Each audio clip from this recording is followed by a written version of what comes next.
আল্লাহ রাব্বুল আলামিন কোরআনুল কারীমের মধ্যে ঘোষণা দিয়ে বলছেন, ফালা তাযলিমু ফীহিন্না আনফুসাকুম। আল্লাহ রাব্বুল আলামিন বলেন, এই জিলহজ মাসের প্রথম 10 দিন, এই গুরুত্বপূর্ণ রজনীগুলোতে তোমরা তোমাদের নফসের উপর জুলুম করো না, অর্থাৎ তোমরা গুনাহের মধ্যে লিপ্ত হয়ে যেও না। গুনাহ করলে দিন মরে যায়, গুনাহ করলে রিজিক কমে যায়, গুনাহ করলে সন্তান সন্ততি পিতামাতার অবাধ্য হয়ে যায়, গুনাহ করলে আল্লাহ রাব্বুল আলামিনের পক্ষ থেকে আযাব নেমে আসে।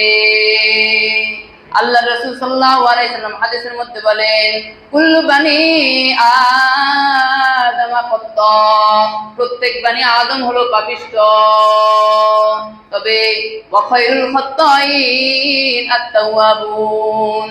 রাসূল আকরাম সাল্লাল্লাহু আলাইহি সাল্লাম বলেন, এই পাপিষ্ঠ বান্দাদের মধ্যে উত্তম তো সেই বান্দা যে তওবাকারী, যে কি করে? তওবা করে, সে হচ্ছে সর্বোত্তম। তওবা কেন করতে হবে? এর গুরুত্ব কি?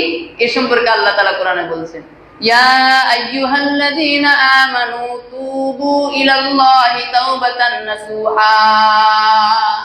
ও ঈমানদারগণ, তোমরা যারা ঈমান এনেছো, তুবু ইলাল্লাহি তাওবাতান নাসুহা, তোমরা আল্লাহ তাআলার কাছে একনিষ্ঠ তওবা করো।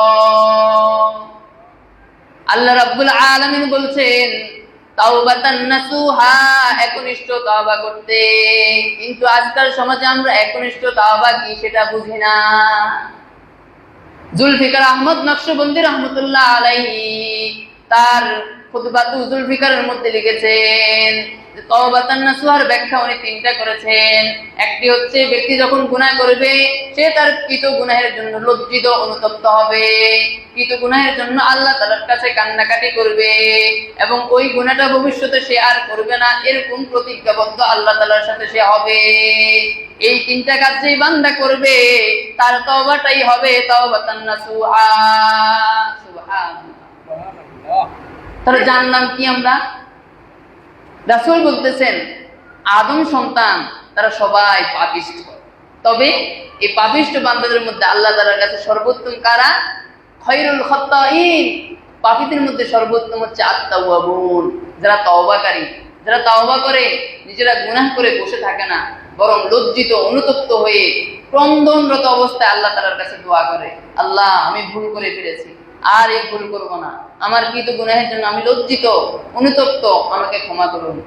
আল্লাহুম্মা ইন্নাকা আফুউন কারীম তুহিব্বুল আফওয়া ফাআফু আন্না।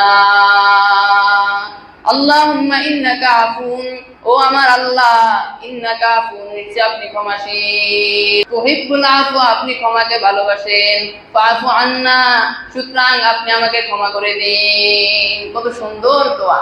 এই দোয়াটা আল্লাহ রাসূল সাল্লাল্লাহু আলাইহি সাল্লাম হযরত আয়েশা রাদিয়াল্লাহু তাআলা আনহাকে শিখিয়ে দিয়েছিলেন। এই দোয়াটা আমরা সবসময় আল্লাহ তাআলার কাছে বেশি করব, যাতে করে আল্লাহ তাআলা আমাদেরকে গুনাহ থেকে বেঁচে থাকার তৌফিক দান করে। সবাই বলে আমিন।